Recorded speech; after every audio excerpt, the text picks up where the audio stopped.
Hello again, my name is Edwin Patterson, and today we are going to be talking about a very interesting topic to me. Do Mormons, do the people in the Church of Jesus Christ of Latter-day Saints believe in the wrong Jesus? The Christian ministers of the world seem to think, yes, that seems to be right. It's wrong, and because of that, they got to go to hell. Sorry about that. So let's compare, if we might here. I want to talk through a process that I've done and see what you think of it. So I'm interested in that topic. I'm interested in the New Testament. I love it. I read the New Testament often. I enjoy it. I've learned much from it. I learned about Jesus and his teachings in it. It's a great book. So I thought, well, can I learn anything about right Jesus, wrong Jesus from the New Testament? So I started reading Matthew 1. And every time God and Christ are both in the same verse, I wrote the verse down. And did you know there's 440 verses that have that? That's a lot of verses. I should be able to learn something from it. So I have them all written out. I'm very precise in it. And then I say, okay, what do we learn? I learned about 240 of them have no real value. They're neutral. They don't say one way or another what God and Christ are like.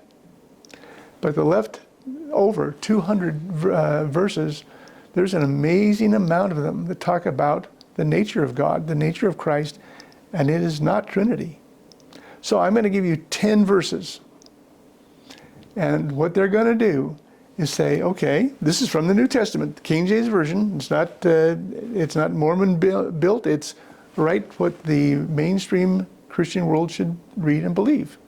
Let's see what it has to say.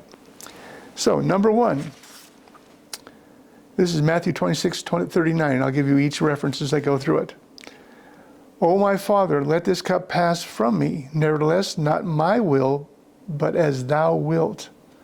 Now, to me, that doesn't sound like they're a Trinity, 1 and 3. It sounds like they're separate people.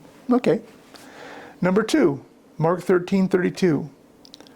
But that day and that hour knoweth no man, no, not the angels which are in heaven, neither the Son, but the Father. Again, strange. How could Trinity have that situation unless they're separate people? Interesting to me.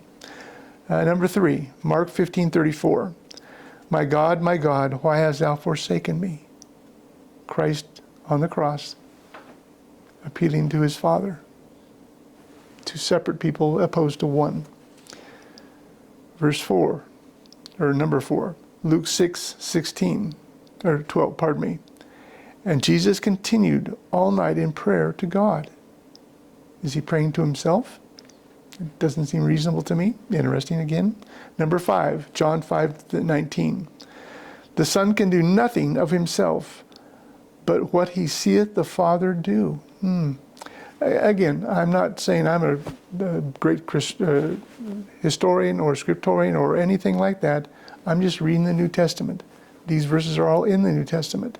They don't lend themselves to Trinity at all. They lend themselves to Godhead, separate individuals within the Godhead.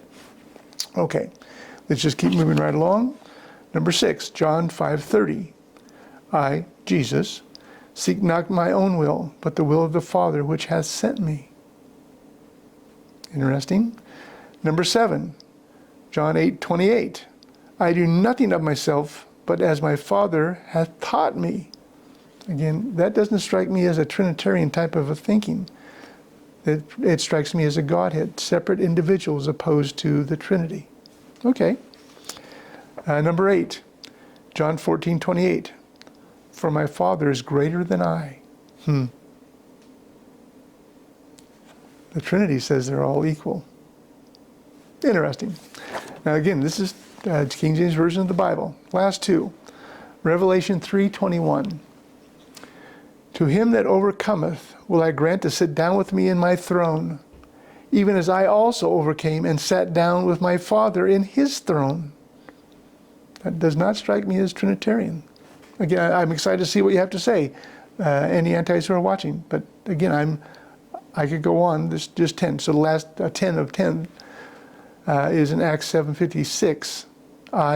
This is Stephen who's talking, see the heavens open, and the Son of Man standing on the right hand of God. He saw 2 up in the heaven.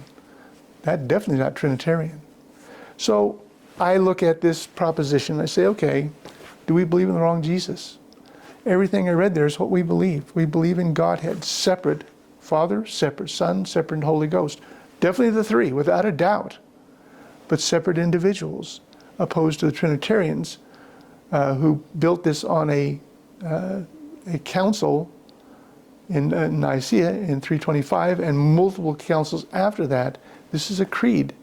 They can't find their doctrine in the Bible. They'd like to, and they can point to a lot of scriptures. And I've read all those scriptures, and they do say if there are three, without a doubt, but the combined Trinity came from Nicaea and on. The restored gospel has them as separate, by my estimation. So I would have you consider that. Do we believe in the wrong Jesus? My opinion, no. That's one of the reasons I believe and belong to this church. I believe that Christ, God, and the Holy Ghost are separate beings who love us intimately, but they are not a Trinitarian group. That's my thought for the day. Thanks so much. Appreciate you watching.